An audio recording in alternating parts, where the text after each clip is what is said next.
Now we will discuss exponential function. So in this video, we will learn how to find the value of x if that x is an exponent of an exponential function. So for us to have a consistent trend in exponential function, and let's say that exponential function is in the form of f of x is equal to b raised to x, our b should be, or our base should be, not less than 0. So it should be greater than 0. Not equal to 0, because every value, if our base is equal to 0, then we will have at any form of exponent to be equal to 0. Okay? Other than that, if you have base at a negative value, let's say our base is negative 1.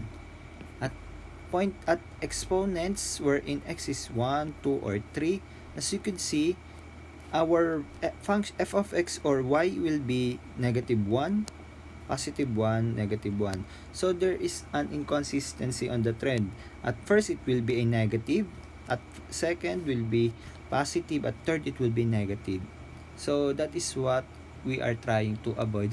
And that is why we set the restriction to be our base not equal to 0 and not be a negative number.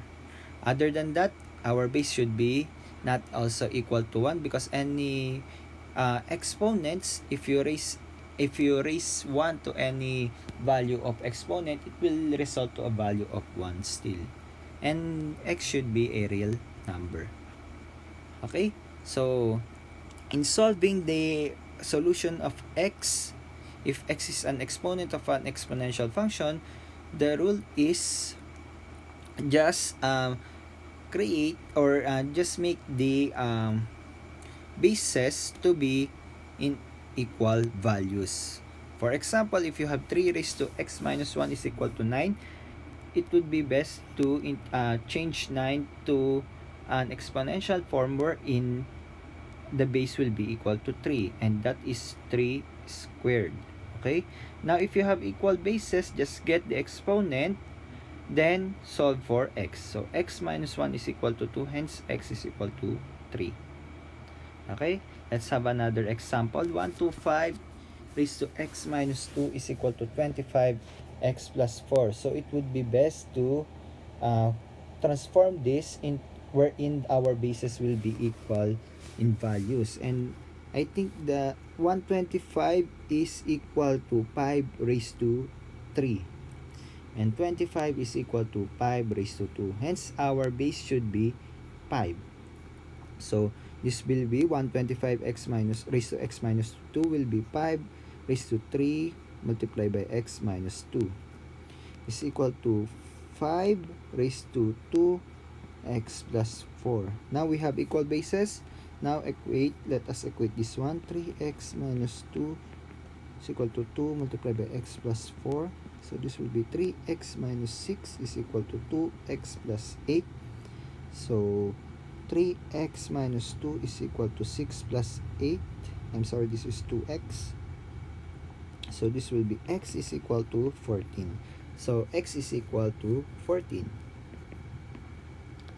So we have 9 raised to x squared is equal to 3 raised to x plus 3. So this will be 9 is equal to 3 squared. Okay, and 3 at is it. So 3 raised to 1. So just 3 to x squared equal to 3x plus 3.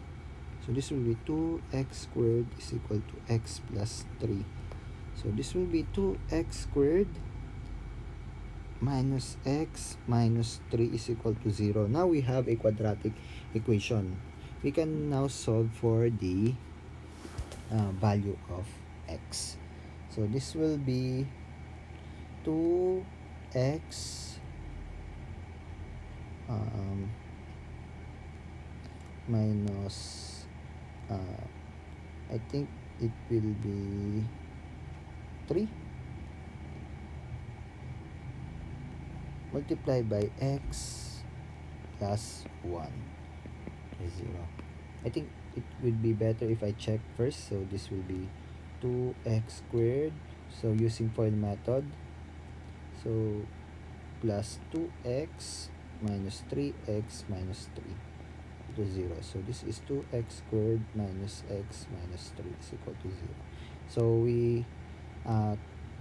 So upon checking, so we have acquired the correct binomials.